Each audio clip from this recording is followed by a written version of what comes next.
Hello বন্ধুরা, ব্যাপারিয়ান ব্লগে তোমাদের সবাইকে স্বাগত।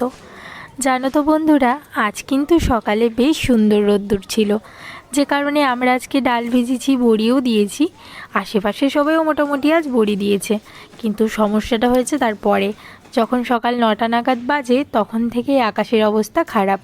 আর এখন তো এমনই অবস্থা, এক ফোঁটা রোদ্দুরও নেই আর তাপও নেই, যে কারণে দেখো আজকে প্রায় দুপুর 2:30টে মতন বাজে, এখনও পর্যন্ত আমাদের কারোরই বড়ি ওঠেনি। তার উপরে আজকে বড় বড়ি দেওয়া হয়েছে। আশেপাশের সবাই এখন এই 2:30টে মতন বাজে, তাই মোটামুটি আগুন দিয়ে বড়িটাকে ছেঁকে নামানোর চেষ্টা করছে। আর আজকে যেহেতু সকাল থেকে বেশ ভালোই রোদ্দুর ছিল, যে কারণে মোটামুটি সবাই অনেক করেই ডাল ভিজিয়েছে। আমরাও আজকে ওপরে নিচে দু জায়গাতেই বড়ি দিয়েছি। আর এমনই আজকে নিচেও আমরা বড় বড়িই দিয়েছি, যে কারণে উঠতেও সময় লাগছে।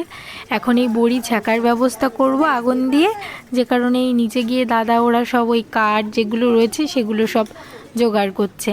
আমাদেরও বড়িটা ছেঁকে এখন নামাতে হবে, কারণ এখন অলরেডি দুপুর 2:30টে বাজে। যদি রোদ্দুর থাকে তাহলে তো 12টা সাড়ে 12টায় উঠে যায়, আর এখন এই 2:30টে বাজে বড়ি ছ্যাঁকা কেবল শুরু করলাম। তা এই ছেঁকতে ছেঁকতে নাই নাই করে 5টা সাড়ে 5টা মতন বেজে যাবে বড়ি কাজ কমপ্লিট করতে। এই হচ্ছে আমাদের বর্ষাকালের অবস্থা বড়িগ্রামের।